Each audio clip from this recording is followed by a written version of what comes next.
The monthly Steam hardware survey gives us some interesting insights into the way that people actually play their games. Now, obviously, Steam isn't the only marketplace out there, but a lot of the insights that come from this survey do certainly apply to other stores.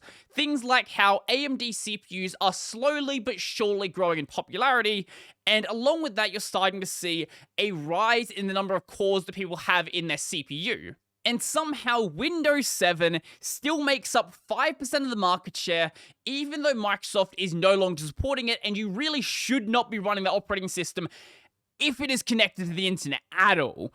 But that's not what I want to focus on today. What I want to talk about instead is Linux. Now, Linux has always been a very small part of the Steam market share, and for the past 3 months, it has been above 1%, currently sitting at 1.05%. Now, if it was just this, slight raise, I would not really care about this, but I'll get into why I care in just a bit. Let's put this 1% into perspective, because 1% does not really sound like that many people, especially compared to the market share that Windows has. But currently Steam has over 1 billion accounts, but the number of total accounts doesn't really matter because only a fraction of these accounts are actually active.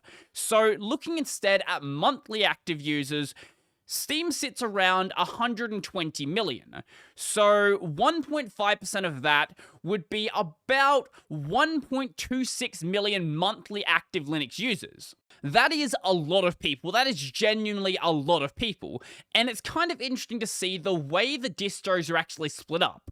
So there's something slightly disingenuous about the numbers.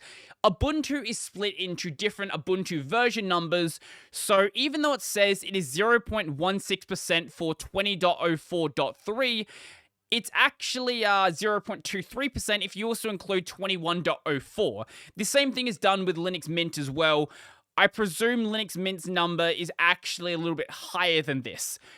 But either way, Ubuntu makes up 0.23% of the market share, Manjaro at 0.14%, and then Arch Linux somehow is 0.12%, beating out things like Mint. I play games on Arch Linux. It's honestly not that difficult. Obviously, setting up Arch and doing all of that stuff can be difficult and time-consuming, but if you're already using Arch and you want to play games, there's really no reason you can't go and do that. Now, the 1% isn't what I am most interested in. Some people will say things like the first 1% is the hardest, but that doesn't make any sense to me.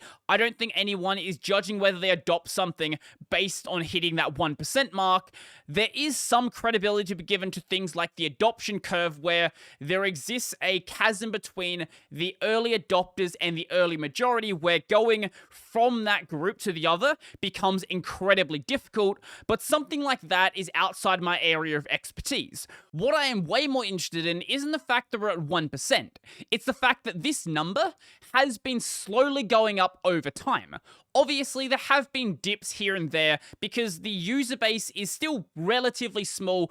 Any randomization of the statistics gathering can sort of really skew that number, but over a long enough period, we can see this is still trending upwards. So this dataset begins in September 2018.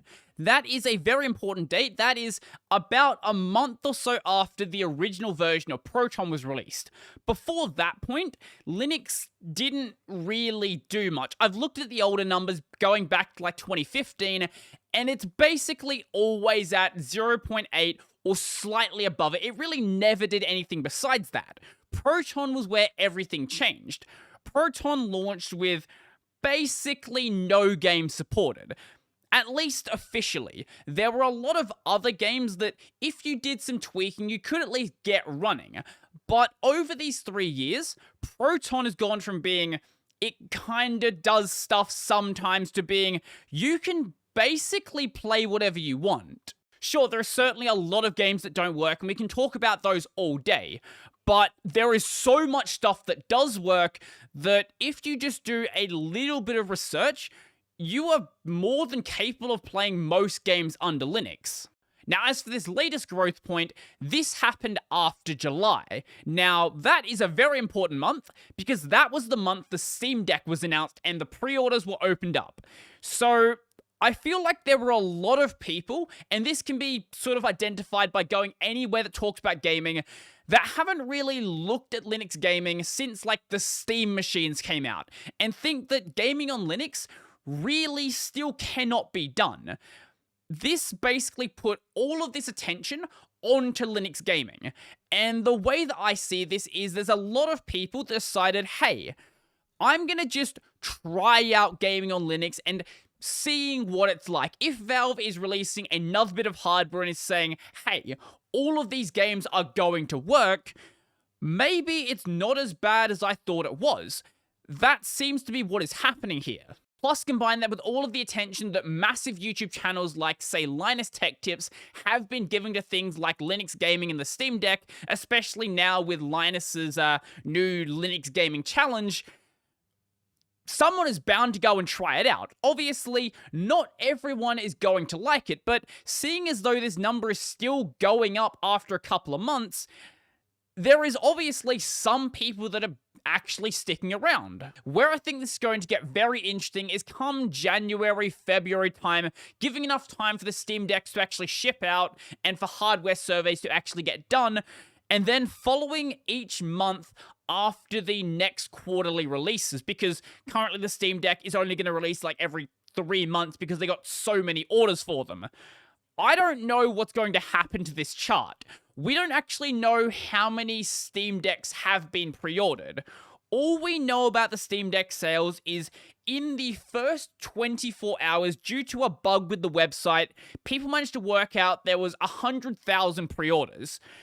Gabe Newell expects there to be millions of sales, but let's just be super conservative and say there is 1 million Steam Deck sales. I will be really surprised if it only sells 1 million units. I wouldn't be surprised if it sold like 2 or 3. That would be almost doubling the Linux Steam market share. And sure, if we look at their list of console sales, that wouldn't even put it in the top 30. It would be placed around the Color TV game, the Intellivision, the N-Gage, and a bit above the NES Classic Edition. That's not the original NES. That was a re-release of the NES with, like, some emulators running on it. So it wouldn't be, like, one of the most selling consoles ever. But when your market share already sits at, like, 1 million users, an extra million users is a lot of extra people, and that puts a lot more eyes onto the world of Linux gaming. I don't know how many units the Steam Deck is going to sell, but as long as it isn't like a commercial failure, which I find very unlikely to believe, it's going to be interesting to see what happens with Linux gaming over the next couple of years. I know that some people believe that everyone is just going to install Windows on the Steam Deck, but I think you underestimate the level of laziness that people have when it comes to the hardware they own. So how many people do you know that go and jailbreak a Switch? How many people do you know that go and mod an Xbox 360 or mod an Xbox One? My guess is probably maybe 1 or 2 people, and that's because most people are just going to treat it like a console and treat it like this enclosed piece of hardware. One thing to keep in mind when looking at this data is that surveying is not a perfect method. So you'll see these like raises and dips from month to month, but that doesn't necessarily mean that there actually was a change in the number of users. It's just that surveying can lead to some partially inaccurate results. So the way that Valve collects the hardware data is they don't just go and automatically collect from every single user. If they did that, that would give them basically a perfect representation, but it has some problems. Firstly, that is a lot of data, and secondly, it is a massive, massive privacy violation. So they also don't just do an opt-in survey where they would let everyone do it. The problem with just having a fully opt-in survey is that is going to have selection bias where the people who are actually interested in telling Valve about their hardware are going to be the ones that go and tell Valve. So you'd see a much, much larger amount of people on Linux. You'd see a much larger range of people with like high-end GPUs, which wouldn't really be an accurate representation of the real landscape of Steam. So what they do instead is they have a randomly selected opt-in survey. This is to avoid that selection bias while allowing people to decide whether they actually want to send their data. there is still going to be some level of selection bias with it being opt-in, but being randomly selected, it is going to be minimized. I have absolutely no idea what the future for Linux gaming actually holds, but now that Proton exists, even if Valve decides, hey, we don't really care about Linux anymore, we're just gonna drop support and stop working on Proton. Seeing as though Proton is being developed as an open source project, people are always going to keep working on this. Even if one day that does happen and the market share drops a bit, Proton is going to keep being worked on, and I'm probably just going to keep playing on Linux. When that stops being possible, sure, then I'll stop then. But as it stands, as it keeps getting better, I am really excited to welcome all the new people to Linux and say, hey, if you want to play your games, check out ProtonDB, check out Lutris, and I'm sure you'll be able to get most things working. And if you're not just new to Linux gaming, you're new to Linux in general, welcome to my channel. I use Arch, by the way. It's actually not that difficult. It's just very time consuming, and I wouldn't really recommend it for most people. If you like this video and you want to support this channel and become one of these amazing people over here, please do check out my Patreon subscribers to only Bearer Pay, linked in the description down below. I've got a podcast called Tech Over Tea available basically anywhere.